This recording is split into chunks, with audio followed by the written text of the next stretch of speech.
tonight's thought. Do you really learn everything that you need to know in life in kindergarten?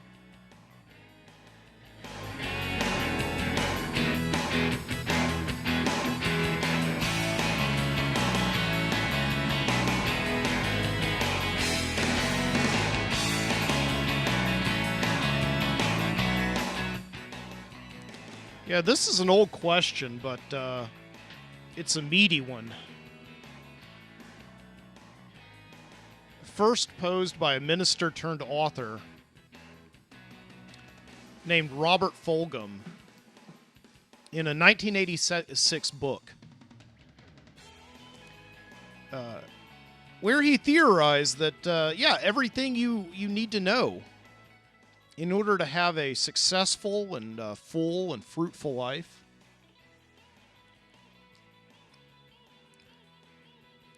You learn when you're 5 years old.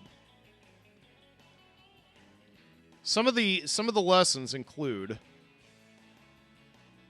let me pull them up here. Share everything.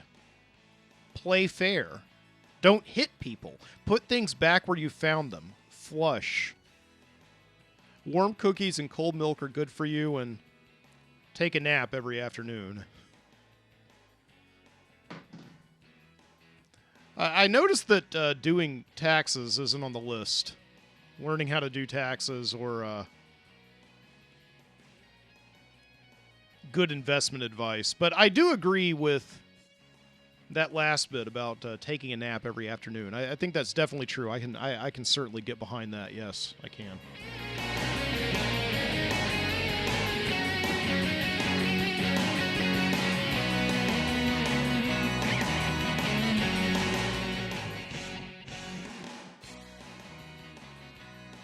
From Birmingham, Alabama. This is the Midnight Citizen Show. Yes, welcome in. I am your host, Mike Booty. It's another Saturday night here in the studio, and it's gonna be a good show. I want to get to this. I want to get to the bottom of this. Is it really true that we learn everything that we need to learn in life in kindergarten? Clearly, we're not learning how to do taxes in kindergarten, unless maybe they're teaching that to the kids now. I don't know, financial literacy or whatever. But I don't think he's being literal here. Like, not literally everything. Like, how do we arrange a funeral or something like that? That's not really something we learn in kindergarten. But, these ideas, these basic tenets of sharing everything and playing fair and just, they're trying to teach us to be a good person. Like, don't hit people. Clearly that's a rule that can be applied to the larger scope of don't provoke war or something like that. Right. Yeah, if Robert Fulghum is correct, then I'm pretty sure that people like Vladimir Putin did not go to kindergarten. I don't know. But anyway. No, we're not getting political tonight. Yeah, no, this whole idea, though, about taking naps is very much frowned upon in school, all the way from the first grade to the 12th grade and then on into college and grad school and postdoctoral PhD programs. They don't really like you to take naps in class. It's a sign of disrespect. It shows you that shows teachers that you don't care about what they're teaching. It's not really fair to you because you're waking up and going to school and putting on clothes and all that stuff and doing essentially at school what you could just stay home and do, right? But there in kindergarten, it's not only encouraged, but it's forced. When I was in kindergarten, it was definitely forced. We had to take a nap every day. Okay, our teacher, Miss Norby, demanded it. And I was in kindergarten in 1986, the same year that this book, Everything I Need to Learn and Everything I Need to Know in Life, I learned in kindergarten. This book was published, and I was learning the lessons that he was espousing, this minister named Robert Fulghum. Okay. And I remember when nap time was. It was right after recess. And we would come down and come in from recess, and we would march down that hall like extras from another brick in the wall. And we would go in and we would grab our mats, our foam mats that had that little mound at the top that was presumably a pillow. Of course, in August, when we first started school, or like early September, these mats would be all shining and new. They would roll out really easily, and they were actually kind of comfortable. But of course, after a couple of months, like by October, after a couple of months of wear and tear, the foam would just be peeling, and it would just give you like a really bad skin rash to lay on these things. But nevertheless, there we were. And we were kids. We were used to sleeping. And so my teacher, Miss Norby, she would turn the lights off, and we would lie down, and she would put on Sesame Street, and we would take a cat nap there for 45 minutes or so. And it's something that I found when I was 5 or 6 years old in kindergarten. Certainly relaxed me and allowed me to get up and feel a little freshened for the afternoon and for all the daily tasks that the afternoon and the evening would give us. And it's something that I still follow today. I still try to take a nap every day because I know if I don't, then I'm not going to be there, right, for the second half of the day. So I try to take a nap, okay, when I get home from school every day. And I learned in kindergarten the consequences of not doing this, of not just trying to give yourself a few minutes to, if not take a nap, then meditate. Just sit down and like not do anything and just let the world wash over you and just recharge your batteries. I learned the consequences of not doing this. Because one day in kindergarten, I came back to school after I was sick. I had missed a couple of days, and my teacher told me that I had makeup work to do, so I could not take a nap that day. And I don't know what this is, a makeup work in kindergarten. It's like I was falling behind on finger painting or something. But nevertheless, she told me that I had to make up some work. So everybody else went to bed. They grabbed their mats. They laid down on the floor. They watched Bert and Ernie until they drifted off to sleep. And I had to sit at my desk and do some kind of an arts and crafts makeup assignment. And Miss Norby gave me all the supplies, and she gave me this huge container of unopened Elmer's glue. And then she went back to her desk and sat down. And I'm sleep deprived there, so my motor skills are not exactly up to snuff, and I'm kind of fumbling around with this glue. And glue, if you're not an arts and crafts person, then glue is probably like the heyday of you using this stuff is probably kindergarten. Okay. You probably don't use it every single day. Right? So I was using this glue, and it was unopened, and I was fumbling around trying to open it up, and I just could not do it. The top was seemed to be stuck. And so I do the next best thing. I essentially try to squeeze it open and just push air to the top so that it'll pop the lid. And so I do this in one quick motion. I squeeze it, and then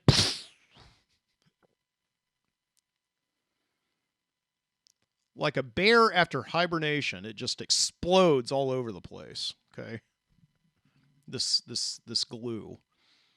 It gets all over the carpet, all over the ceiling. It goes all over the kids sleeping around me. It goes all over Miss Norby. It's just a huge mess. And I look back to her, and she's just got I don't even need to say anything. She's got a huge finger, right, pointing toward a particular spot in the classroom that I'm very familiar with. She points toward the corner. So I get up and I have my head down, and I start to walk toward the corner. And then I just hear her say behind me, "No, no, no, no, no." And I look back, and she's not pointing at the corner. She's pointing toward the door that goes out into the hallway, toward the bathroom. She says, "Go get a wet paper towel." So she makes me clean up all of it. And she wakes up the kids who had glue all over them, and they all go to the bathroom to wash off. Some of their clothes are irreparably ruined. And they're all mad at me now, not just because I ruined their clothes, but because they had to wake up. I had to wake them up from their slumber. It was just a terrible day, and it was all just because, like, and I kept on telling him, I'm sleep deprived. I'm sleep deprived. What do you want me to do? I'm sorry. I really, really am sorry. And yeah, that's definitely a lesson that I take to this day. Once a day, every day, take a nap.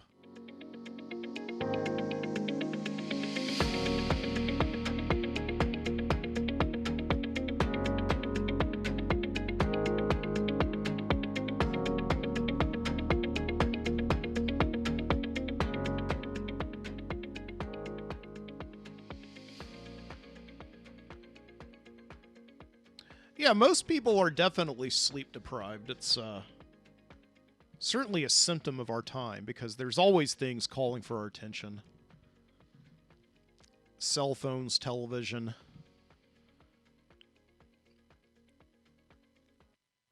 All of these companies, entertainers vying for our attention. I'm one of them.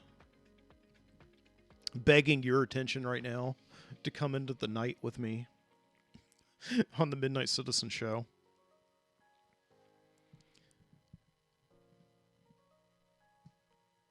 And one consequence of obviously taking a nap at night is because it does by the time you get to the evening, when you're actually supposed to be sleeping, your mind is kind of still awake. At least mine is.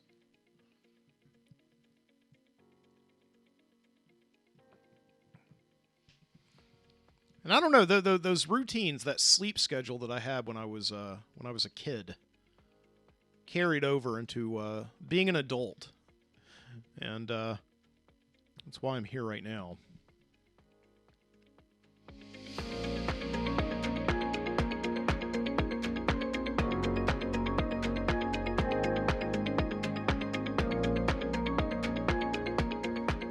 So, yeah.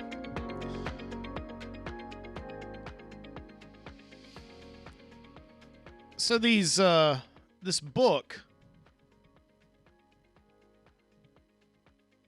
I just found out that this was a book. This Everything I Need to Know I Learned in Kindergarten.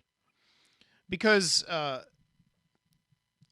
seem to remember that in the early 90s, there was just this whole slew of posters, right? Like you would go to the mall or you would go to Walmart to the big poster rack, how you would go to this big display that had all of these encased posters that you could like flip through. They were like on a turnstile or whatever. And they all seem to be like everything I need. I need to know. I learned this or that. I learned this from Friends, or I learned this from Star Trek, or I learned this from The Godfather, or something like that. And it was just this big poster trend in the '90s. I don't know if it's still going on today or not. I haven't seen one of these posters in a while, but it's just one of these random things that I thought about this week. And I looked into it, and sure enough, it stems, like the original, is this book that came out when I was in kindergarten. And by this Unitarian Universalist minister out of Waco, Texas. Now, normally, of course, growing up in the 90s, I know not to trust religious people out of Waco, Texas. Isn't that where David Koresh and the Branch Davidians were, right? But yeah, this guy, this Robert Fulghum, wrote this book, and it ended up becoming just this massive hit, and really in the vein of these kind of self-help books of the 80s and 90s. Something like kind of reminds me of like the 5 people you meet in heaven or something like that, right? Yeah, this guy Robert Fulghum. Let me get him here on the screen. I am, by the way, tonight on the show, taping this episode. It will be on YouTube Sunday, February 27th. But yeah, right now I am everything that you hear. You can also see over at youtube.com/Mike Booty. But let me yeah, this guy, so like Robert Fulghum in 2007 there's the picture. He looks like Colonel Sanders. He's got this big gray white beard and he's wearing like a bow tie. And I don't think Colonel Sanders ever wore a bow tie.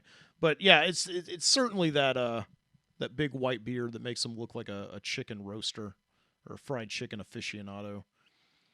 But he wrote this story. He followed it up with a bunch of other stories, like essays, also uncommon thoughts on common things. Okay, and he became this huge best-selling author, just writing these. Essentially, like I tried like writing a list myself of like everything I learned, everything I need to know I learned from the Midnight Citizen. I'll share that with you in a minute. But that took me like a day. And I wonder if I can get on the New York Times bestseller list for that. But one thing that I found out about this guy is that he actually played in this band called the Rock Bottom Remainders, which is a band full of other authors just like he is. And founded by Stephen King and Dave Barry in the late 80s. And I saw these guys. I saw the Rock Bottom Remainders in New York in 2007. So I wonder if I actually saw this guy up on stage jamming out, along with Stephen King, to Werewolves of London or something like that. But yeah, I went on a June night in 2007. I was at the New York Book Fair, and they were doing this surprise concert, the Rock Bottom Remainders. And so Stephen King was up there along with Dave Barry and Mitch Albom, who wrote The Five People You Meet in Heaven. And they had like special guest Leslie Gore, who sang It's My Party and I'll Cry If I Want to. And it sounds incredibly nerdy, but it was also a very exciting night. I remember my friend Josh, I was there with him, snuck up on stage and pretended to be a roadie and ended up getting Dave Barry's autograph, but Stephen King said, "I don't do autographs, kid." Right? But I wonder if Robert Fulghum was there that night. Everything I need to know I learned in kindergarten. It's definitely like a list of very saccharine rules, and obviously you're not supposed to take them literally, okay? As I said. Yeah, some of them are like here's the complete list, okay? So share everything, play fair, don't hit people, put things back where you found them, clean up your own mess, don't take things that aren't yours, say you're sorry when you hurt somebody, wash your hands before you eat, flush. Warm cookies and cold milk are good for you. Live a balanced life. Take a nap every afternoon. When you go out into the world, watch out for traffic, hold hands, and stick together. Wonder. Remember the little seed in the styrofoam cup. The roots go down and the plant goes up, and nobody really knows how or why, but we are all like that. Goldfish and hamsters and white mice, and even the little seed in the styrofoam cup, they all die. So do we. So, I mean, obviously the novelty of it, the point of it is that things are very complicated in life, but they essentially boil down to a few simple rules. And I could see why this would have critics and why it did inspire like a whole list of parodies in the 90s, like parody posters. Because it does seem kind of condescending for somebody to say that oh, the world is so complicated. Yeah, right. Well, just remember, share. Okay. It's very easy, like in the cynical 90s, to make fun of something like that. But I see where he's coming from.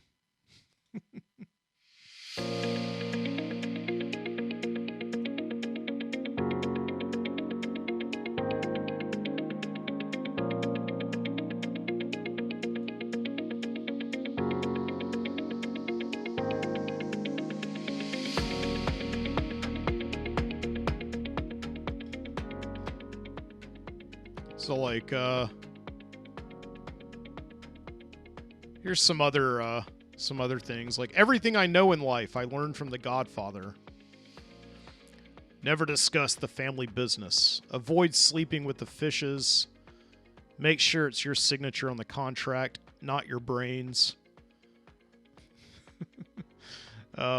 Oranges should make you nervous. That, like, the scene in The Godfather where, like, he eats an... Oh, no, wait, no. Like, that's in The Godfather Part 2 where Michael is eating an orange and plotting to murder Hyman Roth. Don't take sides against the family. Right, this is one of those parody posters, okay, that I'm talking about. All right. Yeah. What's another one? So we got everything I learned in life. I learned from Star Trek. Yeah, here's another one. Let's see. Seek out new life and new civilizations. Humans are highly illogical. There's no such thing as Vulcan death grip. Live long and prosper. Having is not so pleasing a thing as wanting. So all of these, I've never been a big fan of Star Trek, but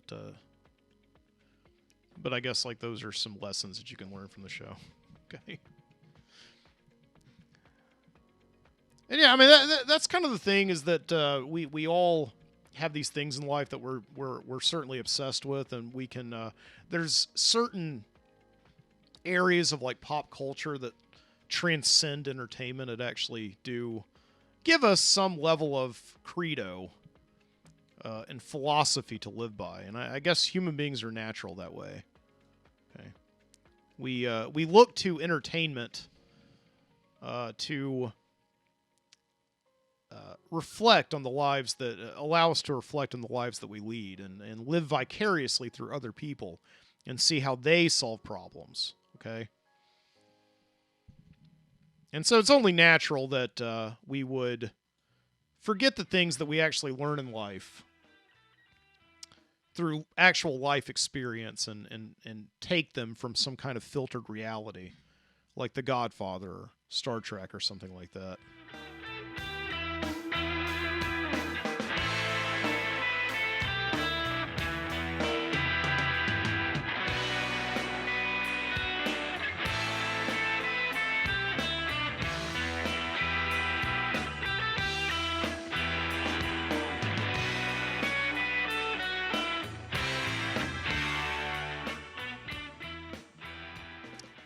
So today I sat down and I just wanted to see if I could actually create my own parody poster.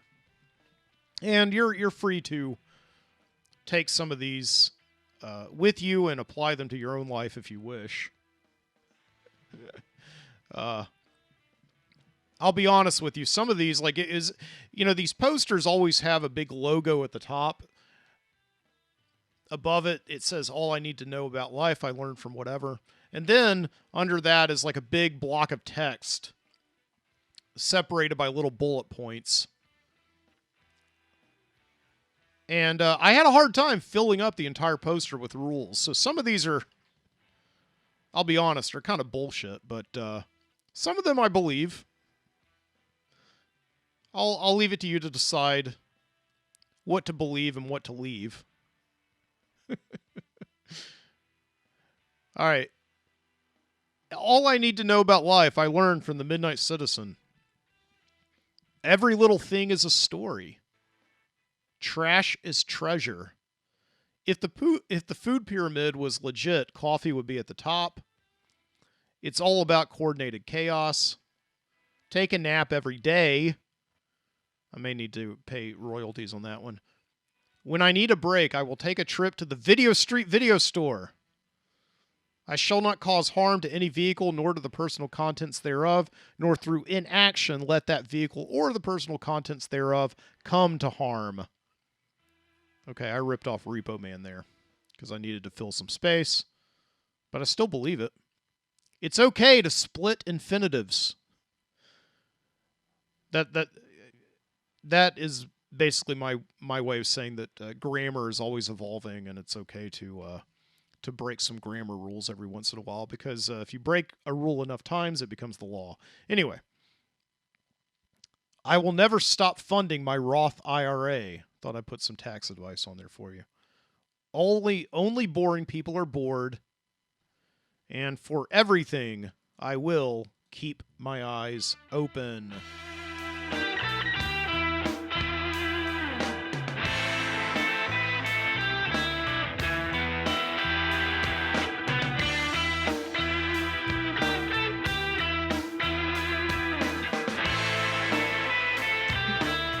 Yeah, so there you have it. Words to live by from the Midnight Citizen.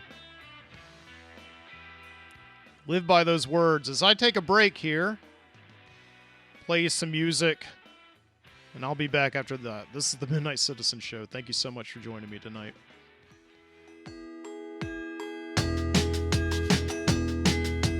It's a move that everybody tries to find themselves, but it don't seem to work.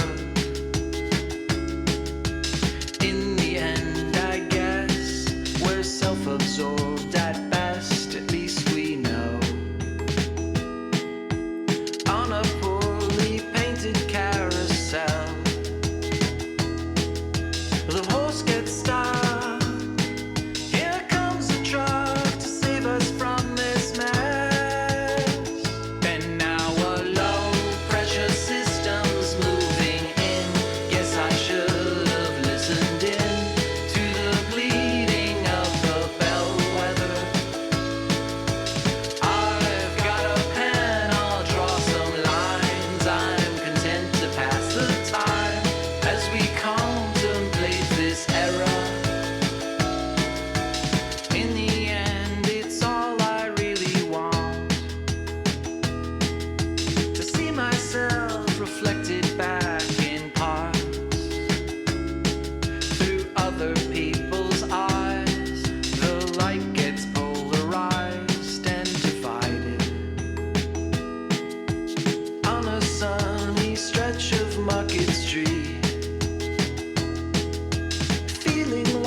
Mama never laid a hand on me.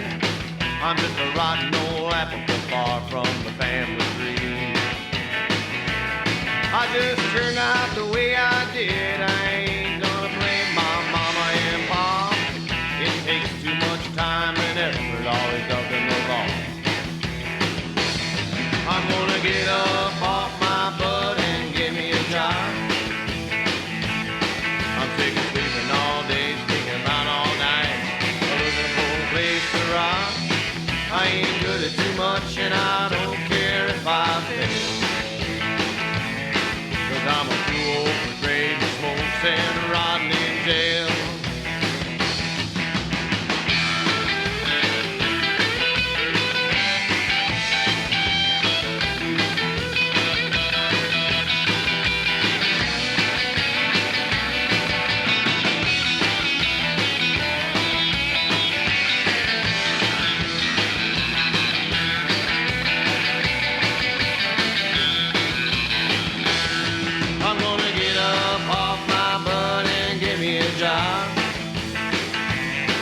I'm sick of sleeping all day, sneaking around all night, looking for a place to rock.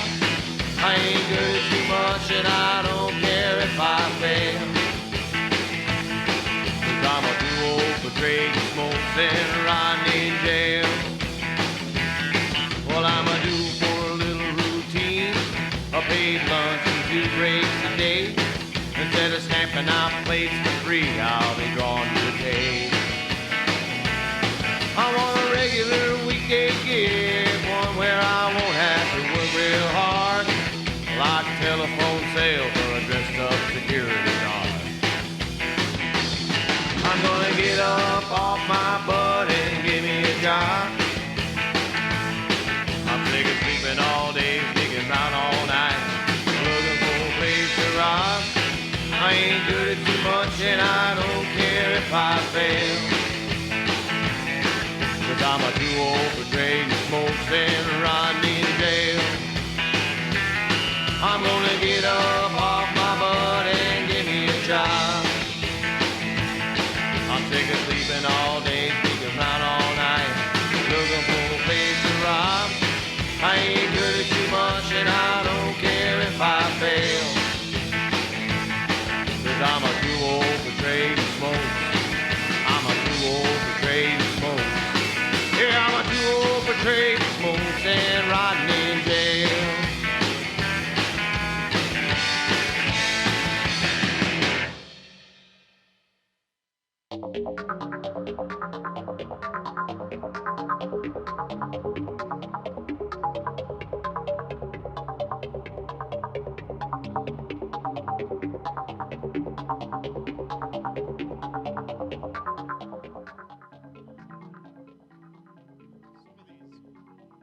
Some of these other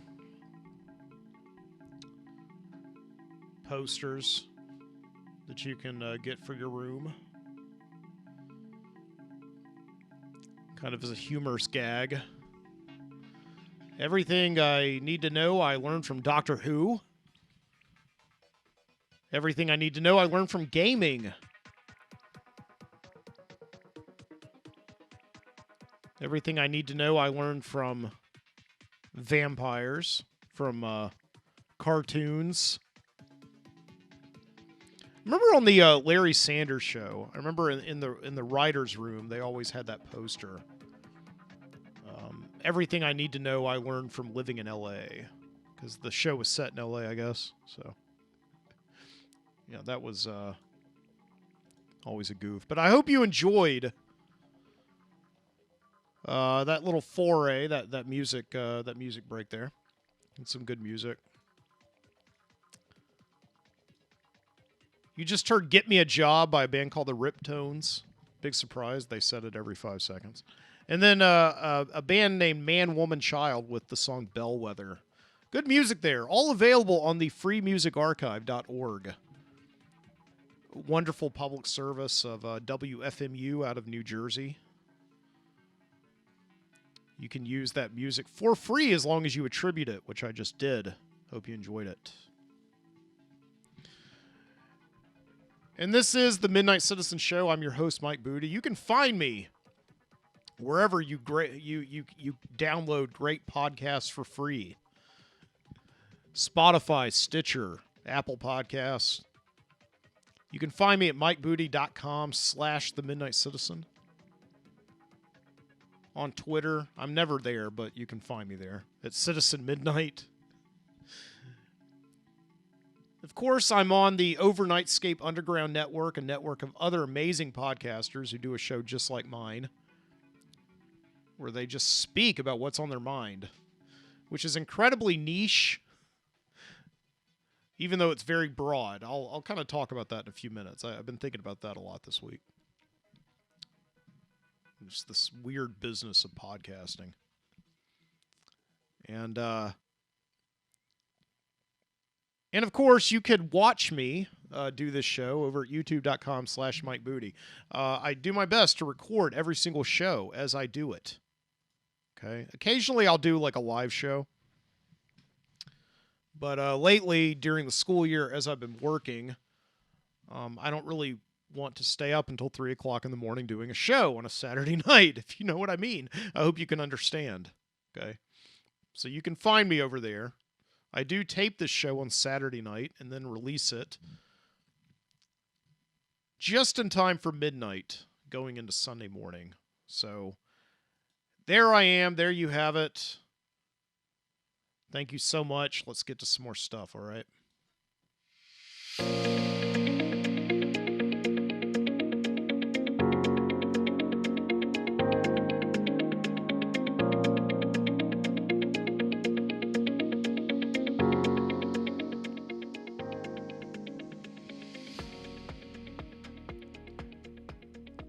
I feel like you could always tell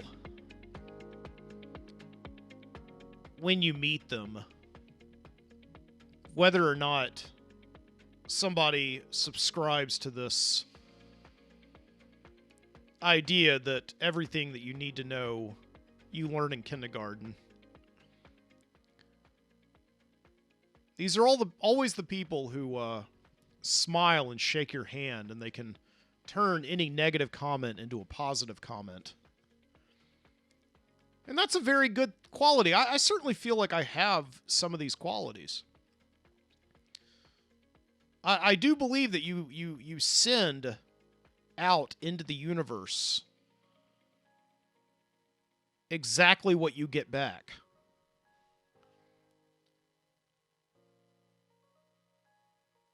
A good example is like every morning on my way to work, I go to the grocery store. And I have a nickname there by one of the cashiers. She calls me Smiley Face. She always calls me Smiley Face, right? And she gives me candy every morning. She has candy in a jar that she hands out. And she gave me like some Mardi Gras beads this week. Because I smile at her every morning, and it makes her smile back, okay? And it's just like this echo chamber of positivity, and it's a good thing to have first thing in the morning, right? But I will at the same time admit that I do not have this ability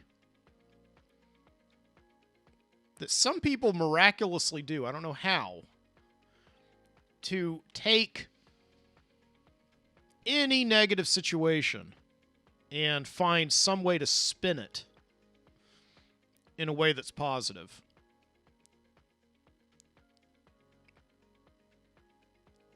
A lot of people have this, and almost all those people, I'm going to say like 90 to 95% of them, that's a fault. Because what essentially they're doing is they're taking the negative situation and they're turning it into an even worse situation by pretending that it's positive. Okay, like you saw this a lot with the Fire Festival. If you watch that documentary on Netflix about the Fire Festival in the Bahamas, this guy named Billy McFarland wanted to put on this giant festival, music festival with like Blink 182. He rented out what he told everybody was this private island, but it wasn't. It was just like part of Sandals, Jamaica. And he rented out these hurricane tents, these emergency tents that from FEMA that and then sold them for thousands of dollars to people, saying that they were luxury villas and bungalows. And all of his team, he spent millions of dollars on this, and everybody who was working with him said, this is a bad idea. This is terrible. You're going to go to jail. And he would just like take whatever was said to him, and he said, we're not a problems-focused company. We're a solutions-focused company. And he used that positivity and just dug himself into the ground. I believe he's still in prison right now. So, there are just certain people who, 95% of people who can very often hear negative comments and put a positive spin on them, often just make bad situations worse. Few people, though, the 5% left, though, can actually look at a negative situation, see the practical side of it, and actually turn it into a positive thing, okay? And I think you saw this with, like, once-in-a-generation geniuses like Walt Disney, people like that. I mean, I'll even give that to Steve Jobs. These people who see like really bad decisions and they can immediately turn them around. And I was thinking this week about where I was in 2007, right? When I went to go see this guy, this author, Robert Fulghum, possibly play in this band, the Rock Bottom Remainders. I was in New York in 2007 for the book fair, and I had actually gone to New York several times that year because I was working for a marketing company. A marketing company where we would drive up to all these different trade shows and set up this giant kiosk and basically just like house people's literature. Like companies would have literature for their booths at these trade shows, and we would stock them and all that. And I've talked about this on the show in the past. I don't want to get into it right now, but I got to travel a lot that year. And that entire year, I just remember thinking, like, I've arrived. No more minimum wage jobs for me. No more like serving people anything. Right? I have a job now, like a career. Okay, that is prestigious, right? And I just was like, I'm never ever going back to serving coffee again for minimum wage. And pretty soon, the traveling took a toll on me. And the next year, in 2008, 2009, and on into a little bit of 2010, I ended up serving coffee to people. Okay, not for minimum wage. I had served coffee at certain cafes before for minimum wage. So yeah, I stepped it up a little bit, and I got a job working for Starbucks. Which, let it be known here, I think Starbucks is a great company. I've talked about them on the past. I may have seemed a little negative sometimes about Starbucks in the past. And no, it's not just because I know that my former manager at Starbucks, Paul, listens to this podcast and is probably my biggest fan out there. Hey, Paul. And his wife, Jody. Okay. But I've made my peace with Starbucks over the years. I always had like some negative feelings working with it. And I think I know why that is. Because I happen to work at Starbucks during 3 of possibly the most volatile years in the history of that company. Okay. And they were the years when Howard Schultz, the CEO of Starbucks, came back to the company. He had stepped down from being CEO in, I don't know, sometime like in the early 2000s. And given this company, Starbucks, that he built up over the last 3 decades to outsiders. And in the course of the 7 or 8 years or so that he was gone, these controllers just seemed to run the company into the ground. They saw a lot of expansion of the company, which was good. Like they brought it to the Birmingham market. Starbucks was not in Birmingham until about 2002, 2003. And I should know because I worked at the very first Starbucks store in the very first year of its operation in 2003. Right. I was a barista there for a couple of years. And it was very exciting. Starbucks was opening in Birmingham. It's the world's biggest coffee chain, or maybe not the biggest. I think that goes to Dunkin' Donuts. But it was certainly a big step up from Birmingham to have a trendy coffee shop like Starbucks come in. Okay. And Starbucks had expanded a lot, but they had also made a lot of blunders. They overexpanded. They opened up way too many stores. And that's where Starbucks was in 2008 when I started working for them again. After I left my job at the marketing company, because I was just burned out from traveling so much. And it quickly became apparent because that Howard Schultz was in charge again. Because when I went to training, our training manager popped in a video, and there was Schultz, right, talking about getting back to basics. Okay. And you could just tell he was one of these guys that had probably read this book, Everything I Need to Know I Learned in Kindergarten. Because everything that he was talking about being kind, sharing. Okay, they were all part of his philosophy, right? It's like Howard Schultz was really the first of those socially responsible CEOs that just kills you with kindness. Okay, not one of these people who are obsessed with his bottom line, and he proved this in 2008, because what had happened is that he realized very quickly after coming back as CEO of Starbucks that the company had just been run into the ground and was hemorrhaging money, just gushing it out of every orifice possible. And so he made the tough decision to close down more than 600 stores nationwide. And many of those stores, I think about 6 of them, were actually in Birmingham. I think we were one of the hardest hit markets for Starbucks. And I remember a friend of mine who had actually trained me and had become manager of her own store was completely had to leave the company. Like, she couldn't find a job at another Starbucks. Her store closed, and then she was out of the job. I think she ended up having to move to Atlanta. It was a very sad moment, but it turns out that Howard Schultz was one of these guys who saw a negative situation, and he realized that it was negative, and he realized that in order to have a positive outcome, you were going to have to, patch things up. But at the same time, you had to sort of recognize that you had lost a lot of blood. Okay. I think I'm mixing my metaphors here. I don't know, but so what he did is that he realized that the baristas were undertrained. We didn't know what we were doing. We were pulling espresso shots completely differently at every store. So customers weren't getting any consistency. So what Howard Schultz did was a pretty genius marketing move. He closed down every single store in the entire United States for like 3 hours. One day. I believe this was in 2009. And we underwent training. We just got back to basics.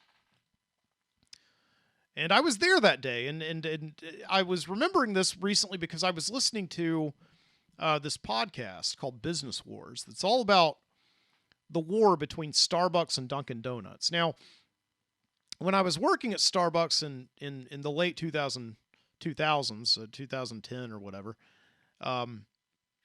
I didn't know that Starbucks was at war with Dunkin' Donuts because here in Birmingham, Dunkin' Donuts hadn't even arrived here yet. Our biggest competitor was McDonald's, and McDonald's was competing with us hard because they had introduced McCafe, which is actually pretty damn good coffee, if I do say so myself. And it's cheaper, too. So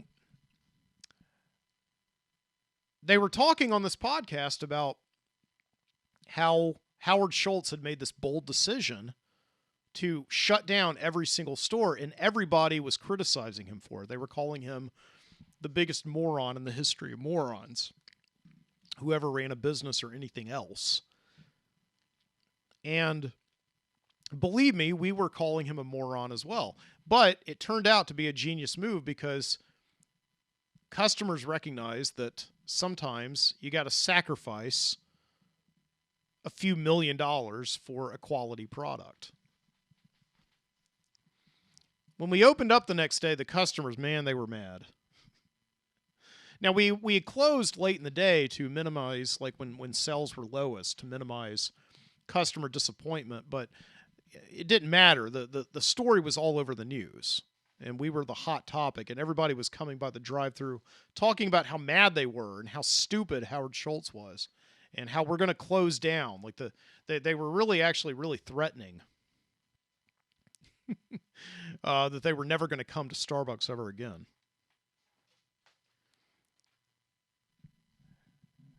But, all that quickly died down. And was I a better barista after that day? I don't know, maybe. I certainly think that different standards were put in place that made us better in terms of like if we didn't follow the policy. Like I remember learning how to calibrate the espresso shots, and we certainly had to do that. We were essentially like governed to do that every hour to make sure that the espresso shots are pouring correctly. So that was one thing. Like you can train baristas, but if you don't like give them actual rule books to follow, anyway. So it became apparent, right, that Howard Schultz was one of these guys who understood that you can't just follow like a few simple rules. You actually have to look into those rules and what they actually mean. Okay, so that's what I mean, I guess. He still did not allow us to take naps every afternoon. So that's against him. I don't know.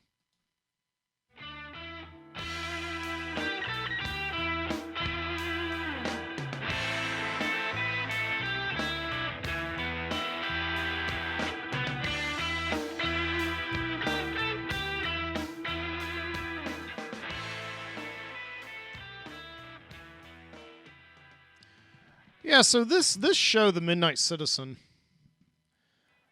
I actually started doing this show in January of 2010 when I was working at Starbucks.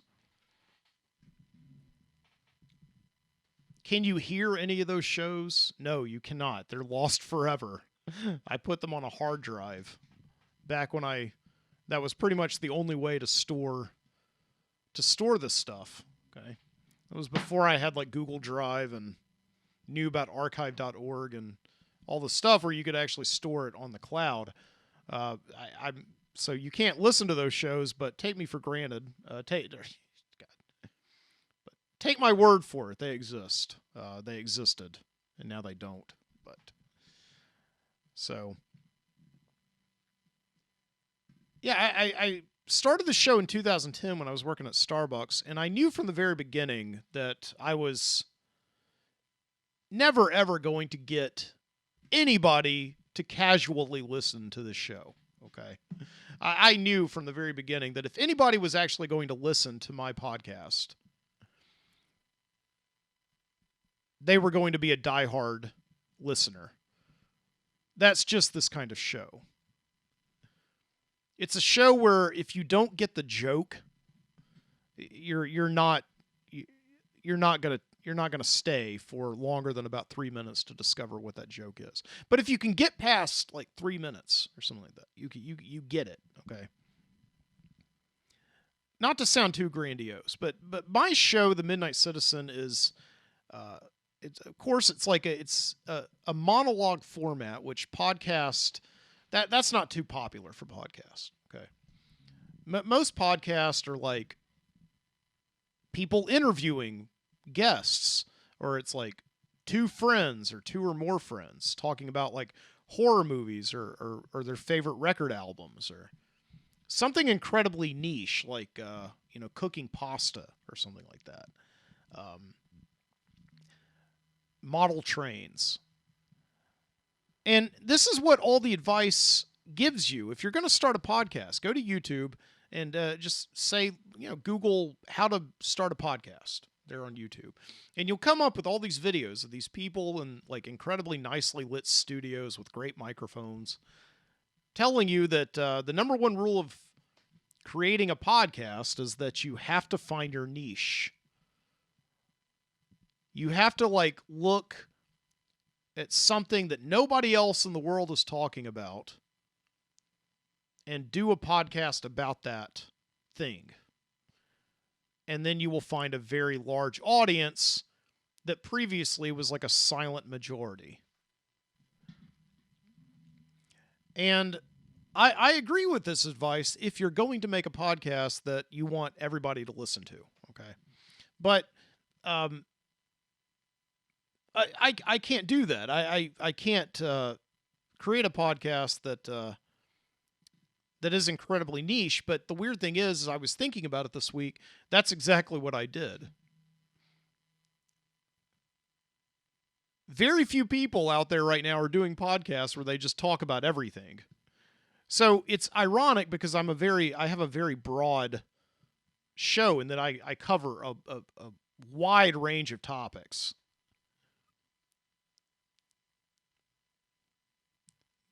But not many shows out there do that, so that in turn makes me very niche. The show, The Midnight Citizen, I wanted to do it after I was just inspired by listening to hundreds of hours of the radio legend Gene Shepard's old shows, where he would just come on at night and talk into a microphone about whatever was on his mind. I love that so much, and of course, naturally, that's something that radio phased out over many years, unless you were like a conservative talk radio show host like Rush Limbaugh or somebody like that, and you came on and talked about politics. It's not something that exists on radio anymore at all, and hasn't for some time. And certainly it's not something that podcasters want to do.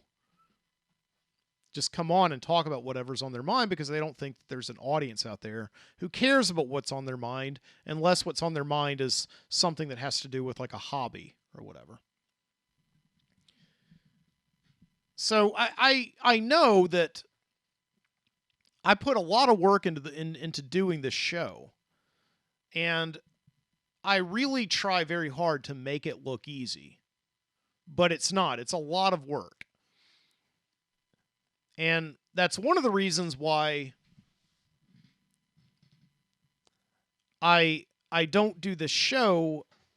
I haven't done this show very often in the last 4 years, because I do have a day job, and it requires a lot of my time and energy. I'm a teacher.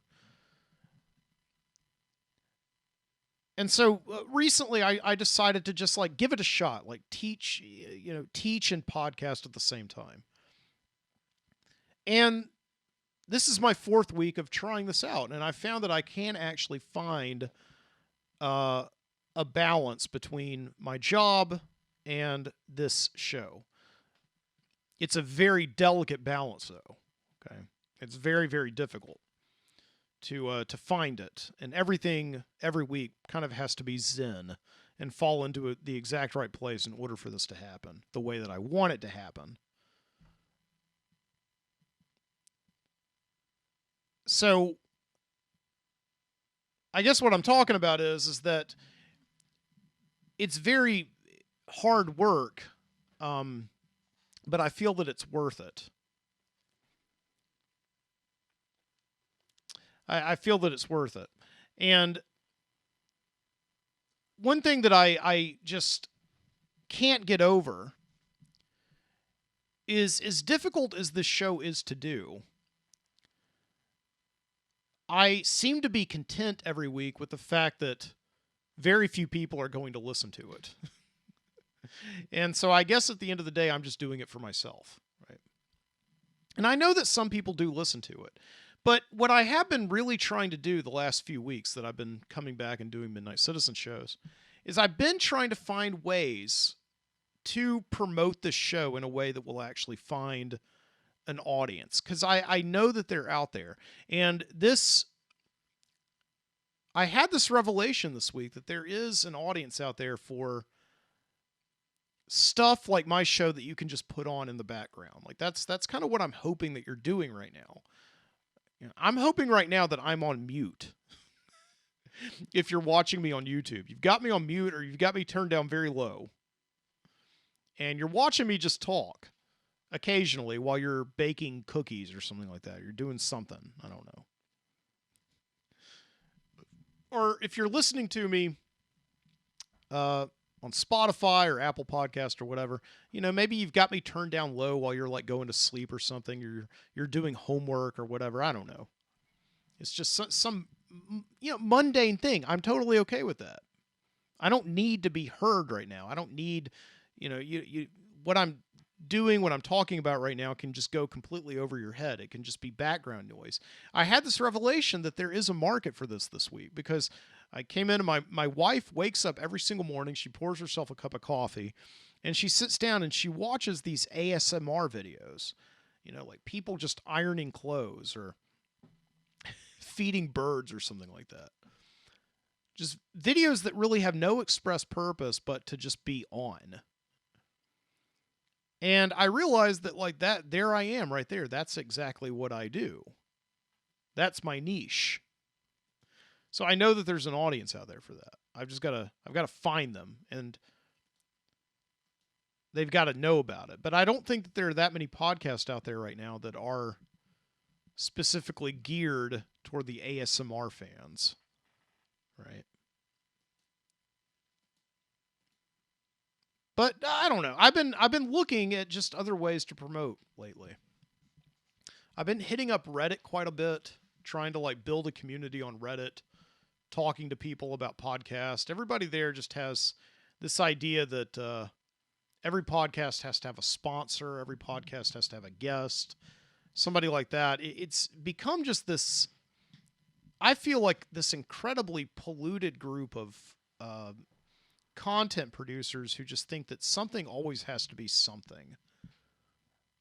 And the reason that I got into podcasting in the first place is like I just thought it was a great place to experiment, to try new things every single week, to never actually have to make something about anything.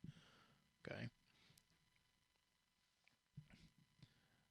But still, I'm just kind of seeing like maybe I can actually take this formula of promoting podcasts and making them popular and doing other things. There's this idea of like SEO, search engine optimization. All these YouTube channels and all these podcasters who talk about podcasting and try to sell their services to podcasters talk about search engine optimization. Make sure that Google knows where you are. So I looked on the internet this week, and I just kind of tried to see like what are some of those like popular terms, okay, to search on Google. And maybe I can like name my show, The Midnight Citizen, something that actually comes up in Google, because the title of the podcast or the episode itself actually has words in common with popularly searched words on Google. So I'm thinking like just calling my podcast Facebook, or maybe calling it YouTube, or maybe like the Facebook of YouTube or something like that. Or calling it like Midnight XXX. Or the Porno Citizen. Or then there's like something like, I don't know, Porno. I've got porno. Something catchy that gets eyes on my show. And then, of course, ears. That'd be nice.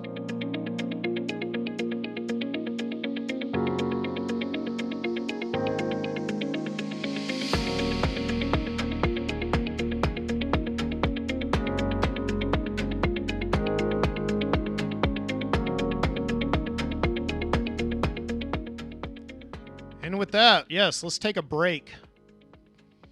Because that is one of the rules of the Midnight Citizen show is when I need to take a break, I will go down to the Video Street Video Store. Yes, let's go down there and check out some of their new stock. And I will be back after that.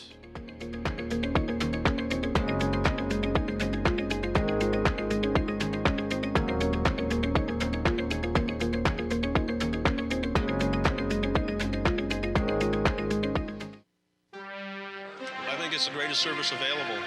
It's games if you want to have fun. It's information if you want to learn something. It's a private window to the world.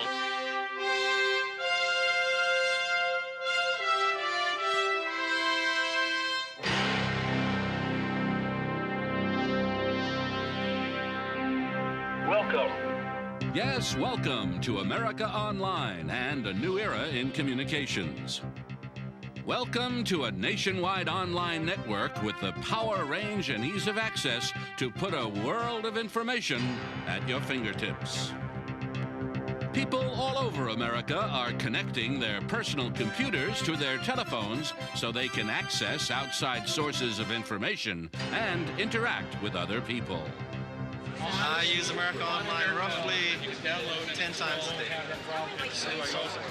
Mostly I use it for point-to-point email communication because I hate playing telephone tag. I find it important to communicate with a client or a customer in real time, and I don't want to have to wait for a return phone call via a machine or something else. My business associate doesn't live real close to me, so we send messages and work that we're doing back and forth using America Online. Other subscribers like to access late-breaking news reports. I may be working on a story for television that requires a little research that our research department can't give me, so I use the online service for that.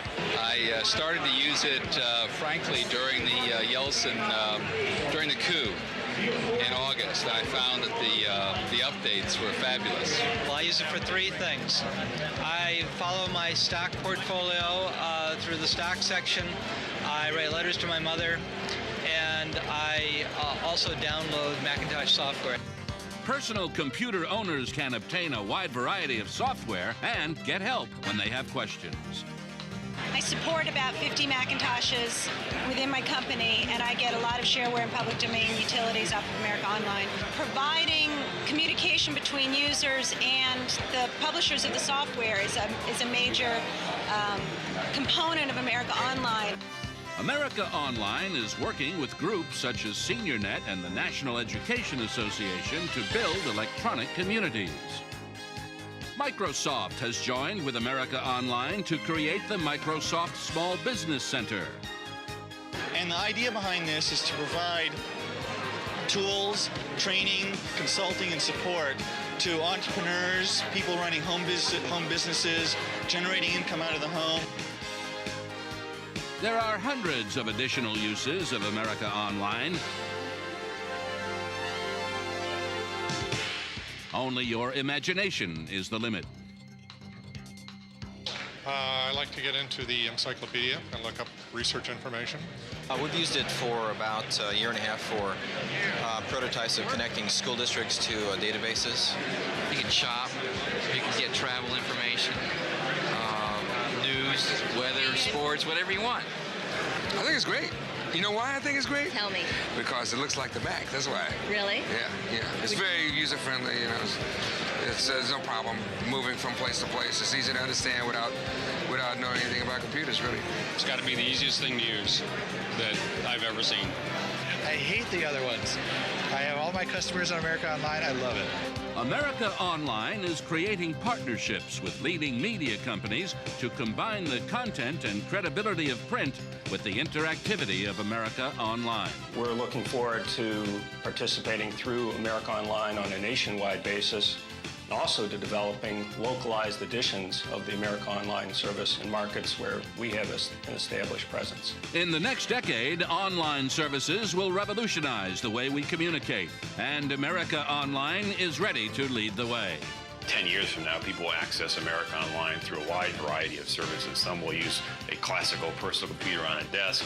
Some will use what looks like a telephone with a little display on it to access services. Some may access these services through television. We have a product we believe that people really enjoy, and once they start using it, in some cases it almost becomes addictive. We're going to see this become a real broad-based product for users, just as the telephone was once a very small product and now it's used by everybody. Online is, of course, how everybody's going to be getting their information. It's very obvious that online services will change the world. America Online, the online service for the 1990s.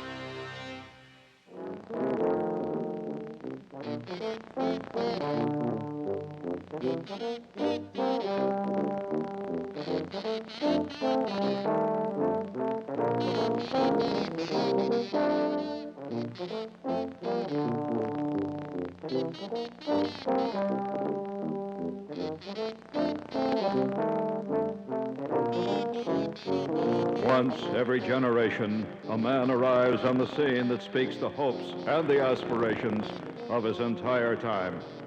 Here is such a man, the star of our show, Gene Shepard.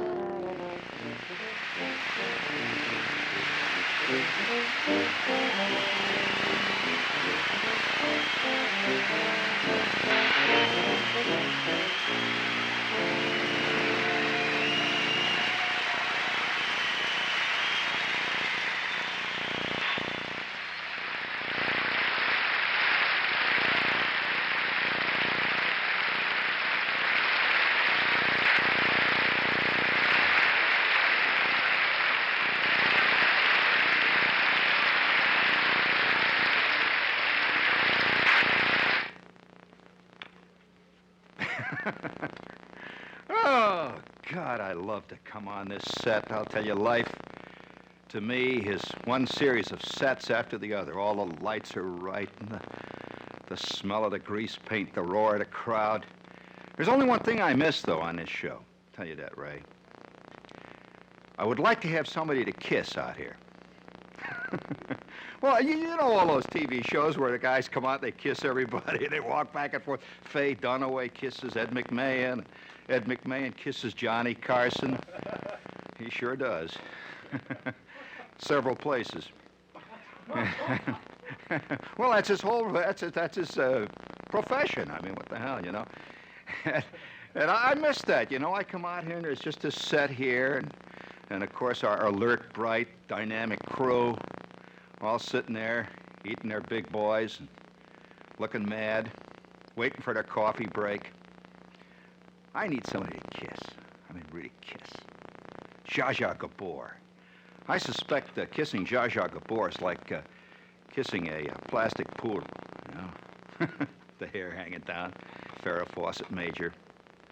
It's been an exciting week, hasn't it, gang? Let's get on with the show here. We'll just have to work with what we got. Nobody to kiss here. It's been exciting. I suppose all of you know that they've just recently announced a survey, which I think is very important. I don't want to hurt the feelings of any of you out there because, you know, this is, after all, public television, and public TV viewers are very serious people. They eat granola,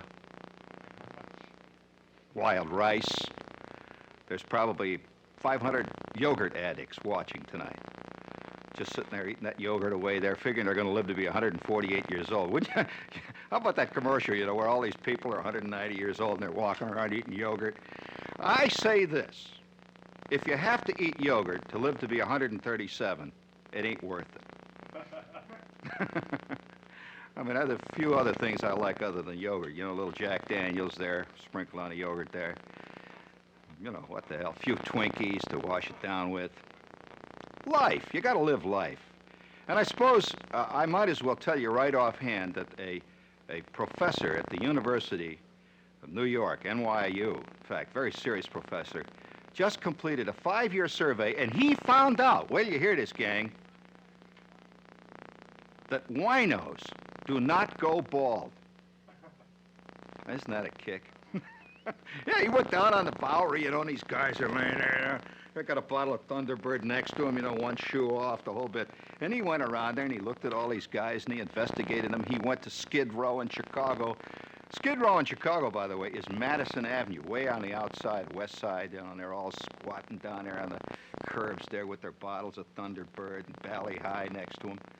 And he went around, he investigated, and he found out, for some curious reason, 87% of the winos, the real serious winos, have a full, beautiful head of hair. Obvious lesson in that for you, gang. All you guys that are out running, eating your yogurt. Now, I don't want to bring you down too much because there has been some good news this week. One of the best news items I've seen during the week, and I suppose many of you saw it, was that they announced that they're building in the heart of Moscow, right next to the big Kremlin there, they're building a Pizza Hut. A Pizza Hut in the Kremlin. And I'd like to see the first Ivan, you know, comes in there. After all, he's living in the world of borscht. And he comes in there saying they got this big sign. You know, you've been in the Pizza Hut, you know, the big picture of pizza and all the different kinds you can get.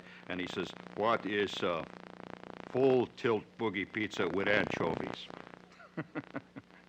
And I can only say that the Kremlin has made a serious mistake, because if the Pizza Hut is there now, how long can it be before Colonel Sanders shows up?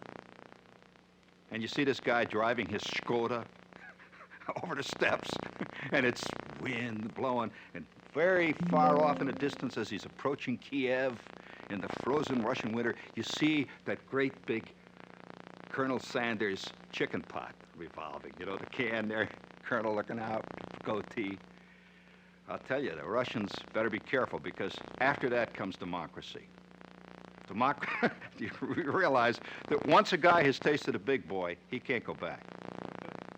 Once a Big Mac has mixed with the borscht, Brezhnev is in trouble. And so everywhere we look, the little American institutions are beginning to sneak in, and the wino's got a full set of hair. God, you don't know where it's ever going to end. Ed McMahon is kissing Johnny Carson, and we would like to take a point right now in time to quote the great John Dean. Oh, by the way, a friend of mine is forming a new outfit called the Watergate Book of the Month Club. Every month you get the newest book on Watergate, which refutes the one you got just the last month. Have you noticed every book shows that no matter who it is who's writing about Watergate, he had nothing to do with it? It's fantastic. I wonder how that all happened. By osmosis.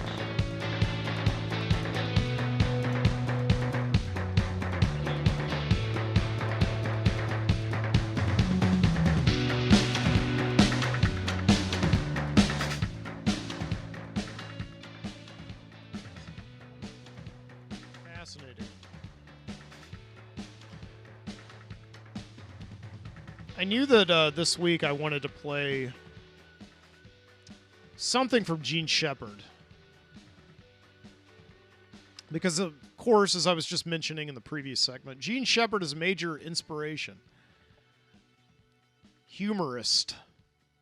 Author of the Christmas Story, the classic film. And that indeed was a clip from his very short-lived New Jersey public access television show, Shepherd's Pie, which ran for one season between, I believe it was 1977 and 1978. And he was talking about the Americanization of these international worlds, like Russia. And he indeed mentioned Kiev just now. You know, of course, the big news this week is that Russia, after many weeks of building up its troops, did invade Ukraine.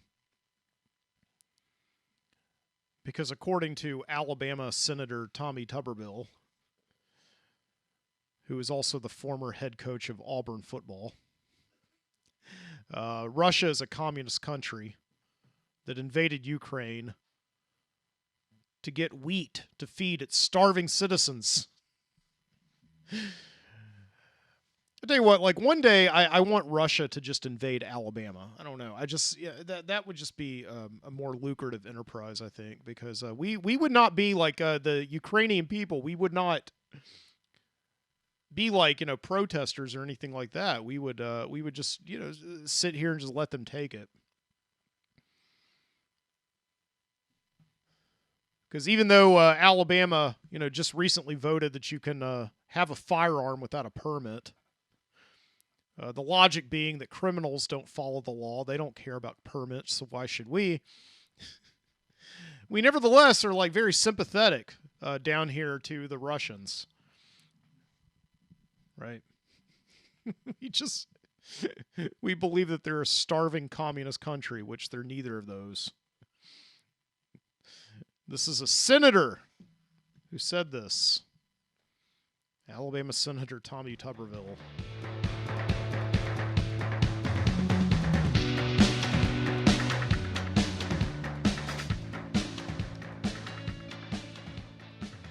And I don't want to talk too much about this, but that is interesting this week. What happened is that we have this image of the world in the 21st century that it has become very Americanized, right? That you could go onto the streets of Moscow or Kiev and get Kentucky Fried Chicken from the Colonel. You can get your Burger King and your Starbucks.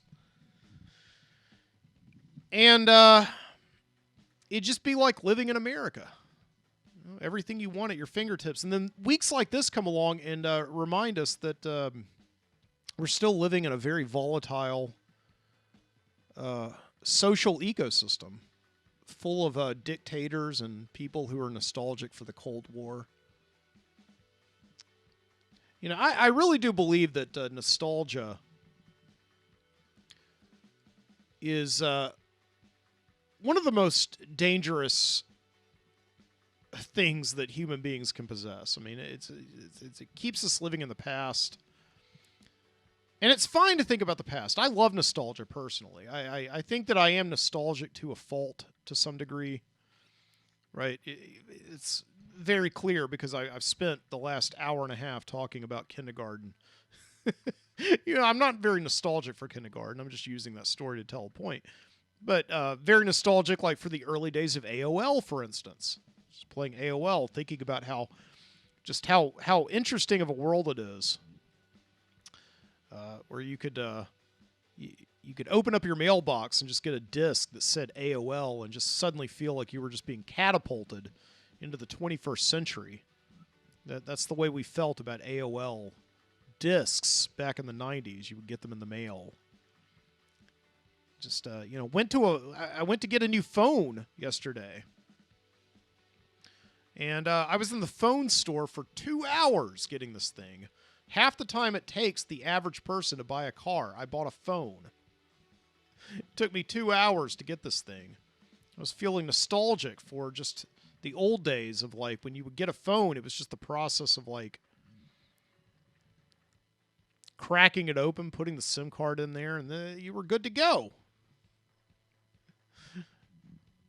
Okay. But the real problem is that when you have these people in power who are nostalgists, these people like Vladimir Putin, who just really longs for the day when he was a KGB agent and could just like murder people with impunity.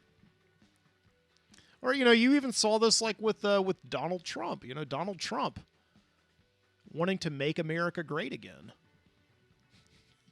Right? It's just.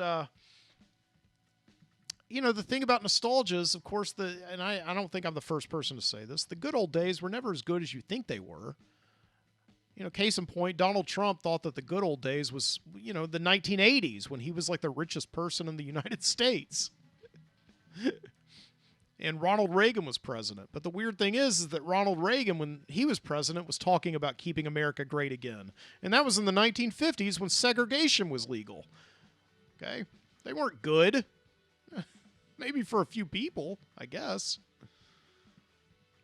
Yeah.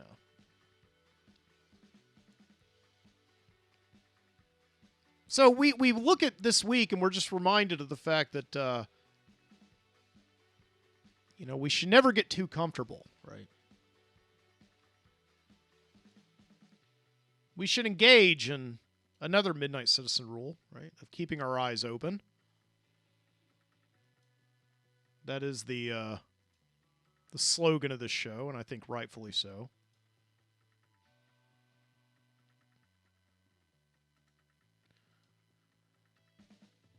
So yeah, ever since kindergarten, I've learned a few things. I've become the Midnight Citizen. I don't believe in much, but I believe in a few certain things, like keeping your eyes open. Don't become too comfortable, right?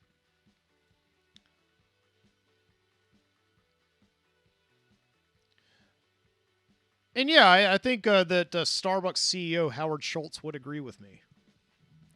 And I hope to be like the guy, but he's not like a perfect guy, right? He ran for president. He's one of these few people who think that they're just great enough to run for president.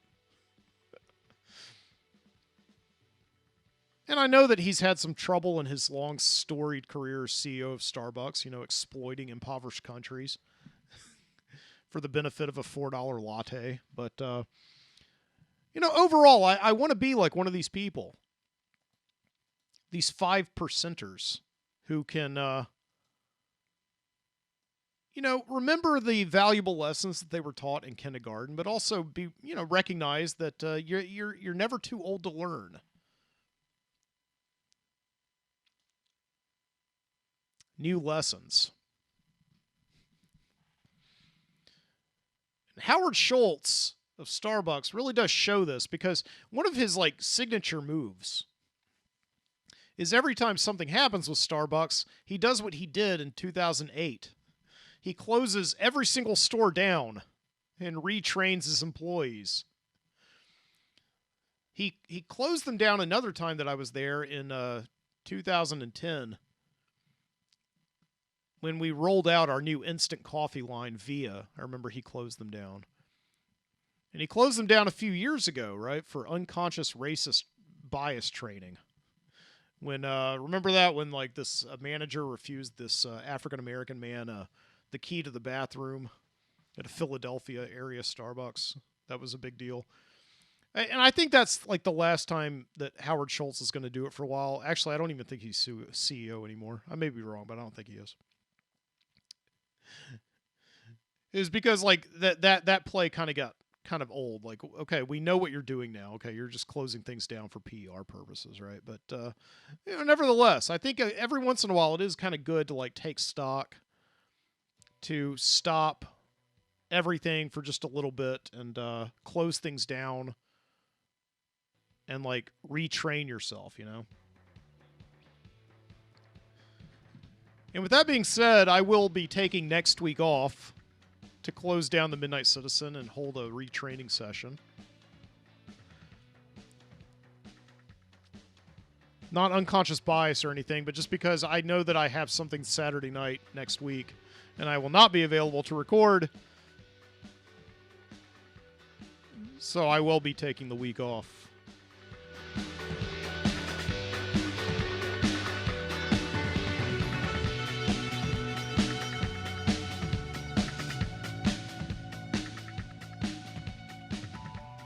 But not to worry, because you can listen to past episodes of the Midnight Citizen show over at mikebooty.com/The Midnight Citizen. Just click on the scroll down menu and go to back issues. You could find them all there, going back to 2011. You can also find this episode as well as many previous shows. The videos at youtube.com/MikeBooty, the live streams. You can find them there. You can also find me over at the Overnightscape Underground on SUG, ONSUG.com. And comment and like and subscribe and all that. I don't even know if that works when you tell people to subscribe and like and all that, but it definitely helps me out with the YouTube algorithm. Let's prove to the world that there is a market for this. I know that there is, okay? Share me with your friends. I don't know. I do a lot of work on this show. It's ultimately very fun and just the process. It's like writing a short story. You know that most people aren't going to read that short story because most people don't read anymore. But just the writing, the getting it out of your brain is like the fun part. Right now I'm doing the fun part. And now comes the hard part, actually posting the thing and getting it out there into the universe. But you can help with that hard part by, sharing the show with somebody that you like. Or don't like. Maybe you don't like the show and you actually want to wish it on your worst enemy. I don't know. But with that being said, thank you so much for joining me here tonight on the Midnight Citizen Show. I hope you have a wonderful week. And yes, of course, remember to keep your eyes open.